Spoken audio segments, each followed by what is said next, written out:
శంఖము చేరి శైలతనయాస్తని దుగ్ధములాను వేళ బాల్యాంక విచేష్ట తొండమున అవలిచన్ కవళింపబోయి ఆవంక కుచమ్ముగానక అహివల్లహు హారముగాంచి వేమృళాళాంకుర శంకనంటెడు గజాస్సుని గొల్తు అభీష్ట సిద్ధికిన్. ఆ బాలగణపతికి ఒక్కసారి నమస్కారం పెట్టుకుందామండి. ఆ అర్ధనారీశ్వరటువంటి పార్వతీ పరమేశ్వరులు గణపతిని ఎత్తుకున్నప్పుడు ఇద్దరుగా ఉన్నా కూడా ఒక్కరుగా ఉన్నట్టుగానే ఆ అర్ధనారీశ్వర తత్వంలో గణపతిని ఎత్తుకుని అమ్మవారు తన స్తన్యాన్ని క్షీర రూపంలో ఆ బాలగణపతికి ఇస్తోందనమాట. గణపతి ఏంటంటే చిన్న గణపతి, బాలగణపతిని చెప్పుకున్నాం కదండి. పాపం ఏ పిల్లాడికైనా సరే పిల్లకైనా సరే తల్లి పాలు తాగేటప్పుడు ఇలా ఆడుకుంటూ ఉంటుంది, తల్లి సూత్రాలు పట్టుకుని ఆడుకుంటూ ఉంటుందన్నమాట. సూత్రాలు కానీ మెళ్ళో హారాలు ఏవో ఉంటాయి కదండి, వాటితో ఆడుకుంటూ ఉంటుంది. అలా గణపతి కూడా ఇలా తడుపుతూ రెండో తడివినప్పుడు అక్కడ ఇంకొక వక్షస్థలం లేదు. ఎందుకంటే అక్కడ ఉన్నది పరమాత్మ, శివుడు ఉన్నాడు పురుష స్వరూపంలో. ఇక్కడ అమ్మవారు ఉంది, ఇక్కడ పరమేశ్వరుడు ఉన్నాడు. ఆయన ఆశ్చర్యపోతున్నాడు, అదేంటి ఆ అమ్మ ఇట్లా పావులు వేసుకుంది, రుద్రాక్షలు వేసుకుంది అని, ముట్టుకుంటే విభూతురాలతో ఉందని ఆశ్చర్యపోతున్నట్ట. అటువంటి ఆశ్చర్యచకితుడైనటువంటి బాలగణపతికి ఒక్కసారి నమస్కారం పెట్టుకుందామండి. ఎందుకంటే ఈ గణపతిని ఎవరైతే ప్రార్థన చేస్తారో వాళ్ళకి సకల విద్యలు, తెలివితేటలు, విజయము, కీర్తి లభిస్తాయి. గణపతి తలుచుకుంటే చేయలేనిదేముంది చెప్పండి, ఏదైనా చేయగలుగుతాడు అనమాట. అటువంటి గణపతికి ఒకసారి నమస్కారం పెట్టుకుని మనం లలితా సహస్రనామం గురించి మనం చెప్పుకునే ప్రయత్నం చేద్దాం అన్నమాట. నిన్న మనం లలిత ఆవిర్భావం గురించి తెలుసుకున్నాం. అలాగే లలిత అమ్మవారు ఎలా ఉంటుందో కూడా ఆవిడ రూపురేఖలు మనకి తెలుసుకునే ప్రయత్నం కూడా చేశాం. దేవీం షోడశవర్షియాం సస్వత్సుస్థిర యవ్వనాం బింబోష్టిం సుదతిం శుద్ధాం శరత్పద్మనిభాననాం శ్వేతచంపకవర్ణాభాం సునీలోత్పలలోచనాం జగద్ధాత్రీం చ ధాత్రీం చ సర్వేభ్యః సర్వసంపదాం సంసారసాగరే ఘోరే జ్యోతిరూపే సదా భజాము. ఎప్పుడు కూడా మనం అమ్మవారికి రెండు చేతులు ఎత్తి నమస్కారం పెట్టి ఆవిడని మనం భజిద్దాం. జ్యోతి రూపంలో ఉన్నటువంటి ఆవిడ, ఎందుకంటే అగ్నిశిఖా స్వరూపుడు ఆవిడ యజ్ఞగుండం నుంచి వచ్చింది కదండి. మరి చిదగ్నికుండ సంభూతాన్ని మనం చెప్పుకున్నాం. మనం లలిత ఆవిర్భావం యజ్ఞగుండంలోంచి ఆవిడ మనకి లభిస్తుంది. షోడశి, ఎప్పుడు షోడశి కళలు కలిగి ఉంటుందన్నమాట. నిత్య, ఇవన్నీ కూడా చంద్రకళలకు సంబంధించినవి. ఇవన్నీ కూడా ఆ స్వరూపంతో ఉన్నటువంటి లలితా పరాభట్టారికి ఒకసారి నమస్కారం పెట్టుకుని మనం రెండవ నామం గురించి మనం తెలుసుకునే ప్రయత్నం చేద్దాం. నిన్న మనం చెప్పుకున్నాం శ్రీమాత, ఆ మాతృస్వరూపం విశిష్టత ఎంత ఇదిగా, శక్తివంతంగా, పవిత్రంగా ఏ విధంగా ఉంటుందనేది మనం నిన్న తెలుసుకున్నాం. తర్వాత శ్రీ మహారాజ్ఞి, శ్రీమాత శ్రీ మహారాజ్ఞి శ్రీమత్సింహాసనేశ్వరి, ఇది శ్లోకం, 3 నామాల శ్లోకం. ఇందులో శ్రీమాత గురించి తెలుసుకుందాము. ఇప్పుడు శ్రీ మహారాజ్ఞి. శ్రీ అంటే మాతృస్వరంతో పాటుగా పార్వతీ పరమేశ్వరుడు స్వరూపమైనటువంటి ఆ శ్రీమాత ఇక్కడ మహారాజ్ఞి అని చెప్పబడుతోంది. ఎవరికి రాజ్ఞి? శివుడి పట్టపురాణ ఆవిడ, శివుడి యొక్క శక్తి స్వరూపిణి ఆవిడ. శివుడికి ఏం కావాలన్నా సరే ఆ శక్తి అంతా కూడా ఇక్కడ అమ్మవారి స్వరూపంలోనే లభిస్తుంది. శివుడే ఇక్కడ అమ్మవారి కింద మారి ఉన్నాడు, అంటే తనని తనే మోల్డ్ చేసుకున్నాడు శివుడు. కావాలంటే స్త్రీ రూపం వేస్తాడు శివుడు, పురుష రూపం వేస్తాడు, అటు ఇటుగా రూపం కూడా వేస్తాడు. శివుడు దేనికైనా సర్వసమర్థుడు, సర్వసన్నద్ధుడు కూడా ఆయన. కానీ ఇక్కడ తన యొక్క శక్తి స్వరూపిణిని తనకన్నా కూడా అందంగా, శక్తివంతురాలుగా, చైతన్యవంతురాలుగా చూపించదలుచుకున్నాడు. ఎందుకంటే తనే అక్కడ అమ్మవారి స్వరూపంలో ఉన్నది కూడా తనే, తన్ని తానే ప్రకటించుకుంటున్నాడు ఇక్కడ పరమాత్మ. విడిగా అంటూ లేడు. చెప్పుకున్నాం ముందు నామంలోనే శివపార్వతులు వేరు వేరు కాదు, ఒక్కళ్ళే. సందర్భాన్ని బట్టి ఒకళ్ళు హైలైట్ చేసుకుంటారు, మళ్ళీ ఇంకోళ్ళు హైలైట్ చేస్తుంటారు, కానీ అక్కడ ఉన్నది ఒక్కటే. అప్పుడు దేనికి మహారాణి? విశ్వానికి అంతటికి కూడా మహారాణి, మహారాజ్ఞి. రాణులందరికీ రాణి రాజ్ఞి అనబడుతోంది. ప్రతి ఒక్క గణ సమూహాలలో ఇక్కడ రాణులు ఉంటాయి. చెదపురుగులో కావచ్చు, గోవుల్లో కావచ్చు, ఏనుగుల్లో కావచ్చు, గుర్రాల్లో కావచ్చు, మనుషుల్లో కావచ్చు, సమస్త జంతు జాతాలలో కావచ్చు, ఈగల్లో కూడా అన్ని రాణి ప్రత్యేకంగా ఉంటాయి. రాణి ఈగ ప్రత్యేకంగా ఉంటుంది ఎప్పుడు. అలాగే రాణి చెదపురుగు ప్రత్యేకం, రాణి ఏనుగు ప్రత్యేకం. సరే, మహారాజుల యొక్క భార్యలు రాణులు వాళ్ళు ప్రత్యేకం. ఇలా ఈ స్వరూపాలన్నీ కూడా అమ్మవారి శక్తిని అంతో ఎంతో పుణికిపుచ్చుకుంటేనే వీళ్ళకి రాణి అనేటువంటి పదం, అందులో రాజసం టీవీ ఏదైతే ఉందో అది వర్తిస్తుందన్నమాట. ఇక్కడ అందరికీ కూడా ఎవరు మహారాజ్ఞి అంటే అమ్మవారు.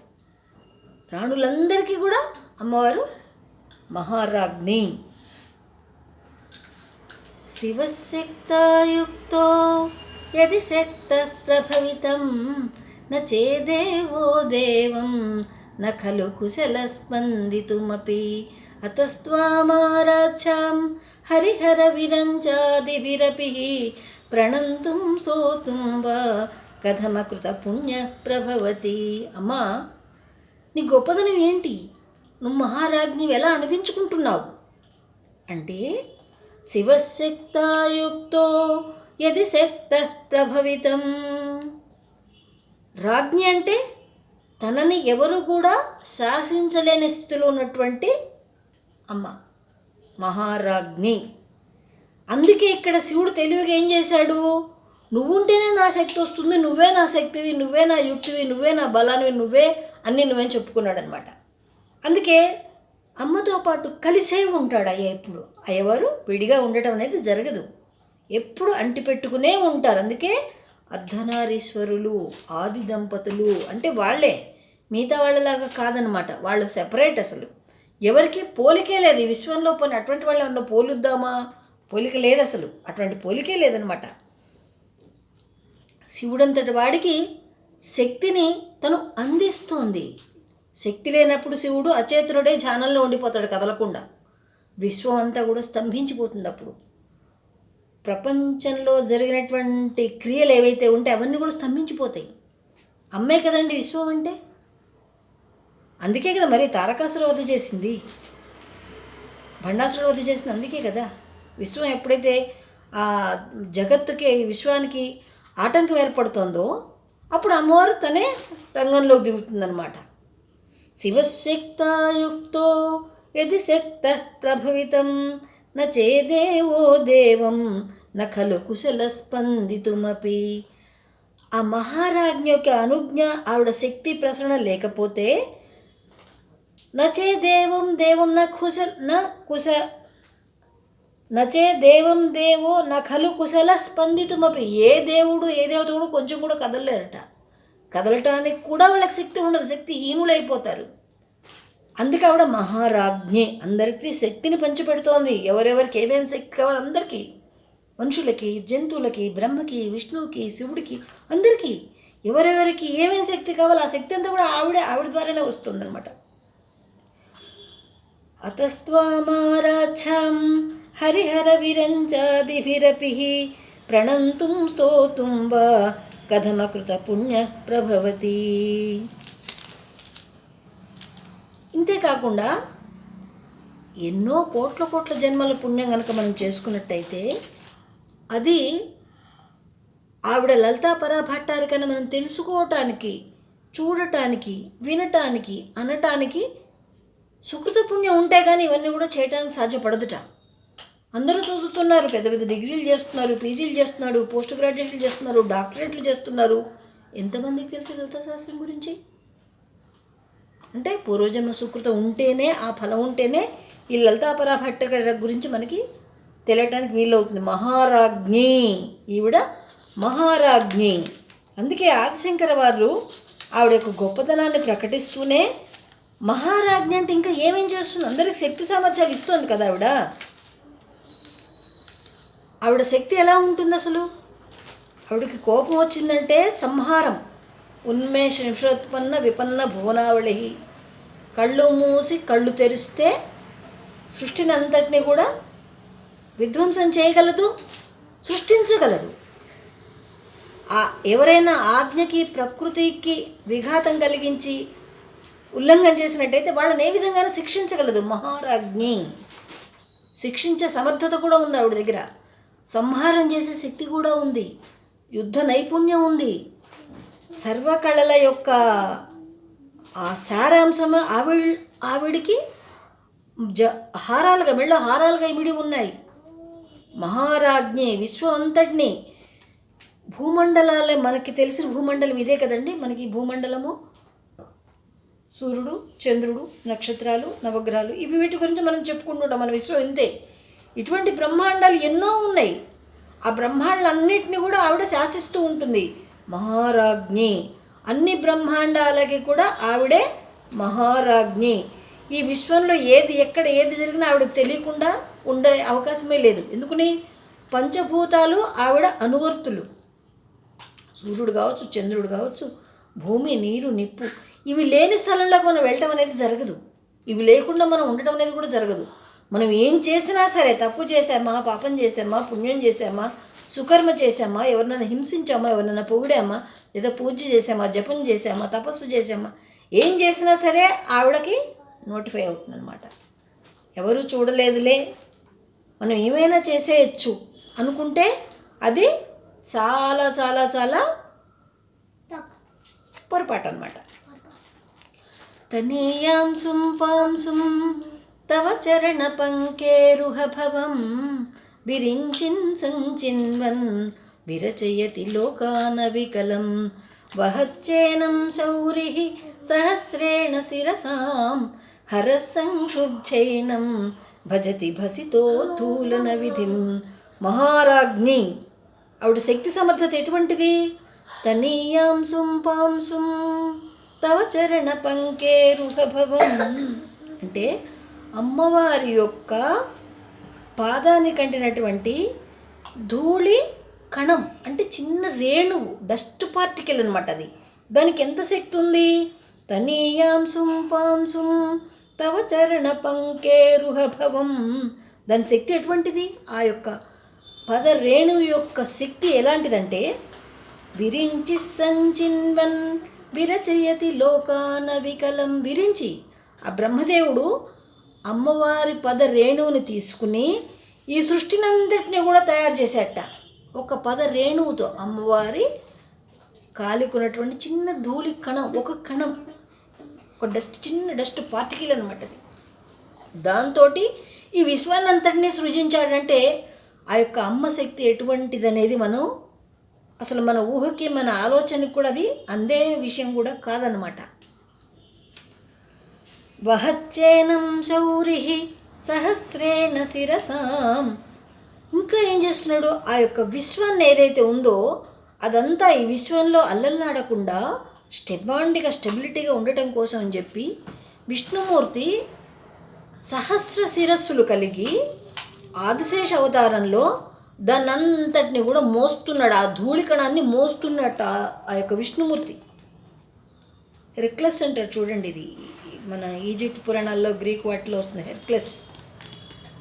వాళ్ళకి మనిషి తలలో ఉండి పాము తలతో ఉండి ఇలా భూమిని మోస్తూ గుండ్రంగా ఉండే బొమ్మ ఉంటుంది.